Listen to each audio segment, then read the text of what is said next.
بسم اللہ الرحمن الرحیم۔ دوستو، آج ہم حادثات اموات کے متعلق ذکر کریں گے۔ اس میں ہم یہ جاننے کی کوشش کریں گے کس میت پر غسل دے کر نماز جنازہ پڑھنا جائز ہے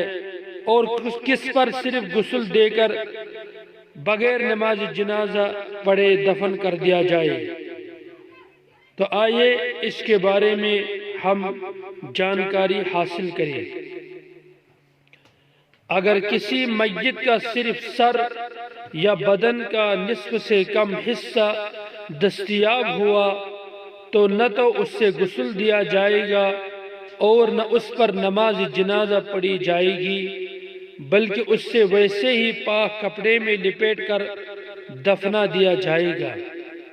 کسی میت کے بدن کا نصف سے زائد حصہ خاص سر سمیت ہو یا سر کے بغیر دستیاب ہوا ہو تو اس کو باقاعدہ غسل دے کر کفنا کر نماز جنازہ پڑھی جائے گی، اس کے بعد دفنایا جائے گا۔ اور اگر صرف نصف حصہ دستیاب ہوا تو دیکھا جائے گا کہ اس کے ساتھ سر ہے یا نہیں۔ اگر سر ہے تو اس سے غسل دے کر تجہیز و تکفین کی جائے گی، ورنہ ایک پاک کپڑے میں لپیٹ کر نماز پڑھے بغیر دفنا دیا جائے گا۔ اگر سمندری سفر کے دوران کسی شخص کا انتقال ہو جائے اور ساحل تک پہنچنے میں اتنی دیر ہو کہ لاش کے خراب ہونے کا خطرہ ہو تو ایسی صورت میں میت کو حسب دستور غسل و کفن دے کر نماز جنازہ پڑھ لی جائے گی اور اس کے بعد کوئی وزنی چیز باندھ کر میت کو سمندر کے حوالہ کر دیا جائے گا تاکہ لاش اوپر نہ تیرے، اور اگر ساحل قریب ہو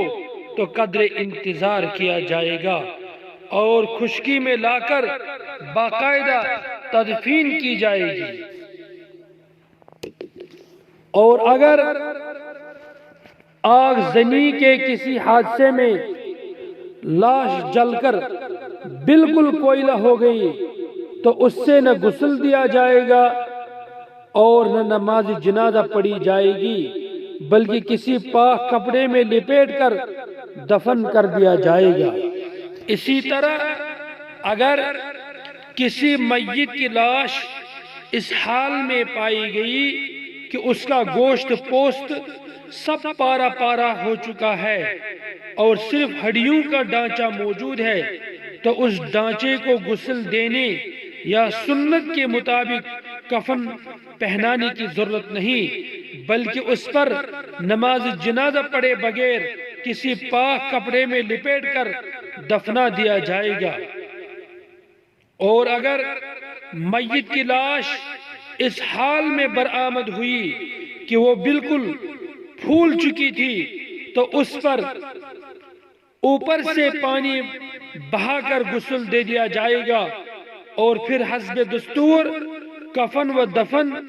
اور نماز جنازہ کا اہتمام کیا جائے گا۔ جو لاش اس حالت میں ملی کہ وہ پھول کر پھٹ چکی تھی اور ہاتھ لگانے کے قابل بھی نہ تھی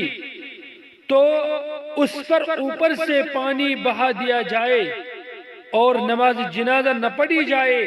بلکہ یوں ہی کسی پاک کپڑے میں لپیٹ کر دفن کر دیا جائے۔ جس شخص نے حج یا عمرہ کا احرام باندھ رکھا تھا اور وہ اسی حالت میں وفات پا گیا تو اس کی تجہیز و تکفین اسی طرح کی جائے گی جیسے غیر محرم میت کی جاتی ہے، کیونکہ وفات پاتے ہی احرام کا حکم ختم ہو جاتا ہے، لہذا اس کو خوشبو وغیرہ لگانا اور سر ڈھانکنا وغیرہ سب جائز ہوگا۔ ایک مسئلہ یہ یاد رکھنا چاہیے، اگر کسی حادثے میں مسلم و غیر مسلم سب ہلاک ہو جائیں اور جل جانے یا کسی اور وجہ سے ان کے درمیان شناخت ممکن نہ رہے، تاہم مسلمانوں کی اموات زیادہ ہونے کا غالب گمان ہو تو سب کے جنازے تیار کر کے نماز جنازہ پڑھی جائے گی، اور نیت صرف مسلمانوں پر نماز جنازہ پڑھنے کی جائے گی، اور انہیں مسلمانوں کے قبرستان میں دفنایا جائے گا۔ مرنے کے بعد میت کے جسد خاکی کو چیر پھاڑ کر معائنہ کرنا، جس کو پوسٹ مارٹم کہتے ہیں، عام حالت میں شرعاً جائز نہیں ہے۔ اس لیے جہاں تک ہو سکے اس عمل سے بچنے کی ہر ممکن کوشش کرنی چاہیے۔ البتہ جہاں قانونی مجبوری ہو تو وہاں معذوری کا درجہ ہے۔ جس میت کا مجبوری میں پوسٹ مارٹم کرانا پڑے اس کو بعد میں غسل اور کفن عام مردوں کی ہی طرح دیا جائے گا، اور غسل کی وجہ سے اگرچہ بدن کے اندر پانی چلا جانے کا خطرہ ہو پھر بھی غسل دیا جائے گا۔ پوسٹ مارٹم کے لیے قبر کھود کر لاش نکالنا قطعاً جائز نہیں ہے، اور اگر اس غرض سے مجبوراً لاش نکالی جائے اور وہ لاش پھولی پھٹی نہ ہو تو اس سے دوبارہ مسنون کفن دے کر دفن کر دینا چاہیے، اور اگر پھول پھڑ گئی ہو تو اس سے ایک پاک کپڑے میں لپیٹ کر دفنا دیا جائے۔ اگر کسی شخص کے بدن پر پلسٹر تھا یا زخم پر پٹیاں باندھی ہوئی تھی اور اسی حالت میں انتقال ہو گیا تو اس کی پٹیاں اور پلسٹر وغیرہ کھولنے کے بعد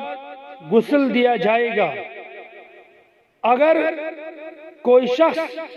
پانی میں ڈوب کر مر جائے اور بعد میں اس کی لاش دستیاب ہو تو اس سے بھی عام مردوں کی طرح غسل دیا جائے گا، یعنی پانی میں مر جانا اس کے غسل کی طرف سے کافی نہ ہوگا۔ البتہ اگر لاش کو پانی سے نکالنے سے پہلے غسل کی نیت سے متعدد مرتبہ حرکت دے دی جائے تو یہ غسل شرعاً معتبر ہوگا۔ اگر کسی عورت کا حمل ساقط ہو جائے تو دیکھا جائے گا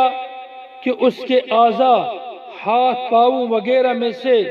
کوئی عضو وجود میں آیا ہے یا نہیں۔ اگر کوئی عضو بن گیا ہے تو اس کا حکم مردہ بچے کے مانند ہے کہ اس کا نام رکھا جائے گا اور غسل دے کر اسے پاک کپڑے میں لپیٹ کر بلا نماز جنازہ پڑھے دفن کر دیا جائے گا، اور اگر کوئی عضو وجود میں نہیں آیا ہے تو نہ تو اس کا نام رکھا جائے، نہ غسل دیا جائے، نہ باقاعدہ کفن دیا جائے، بلکہ کسی کپڑے میں لپیٹ کر کہیں دبا دیا جائے۔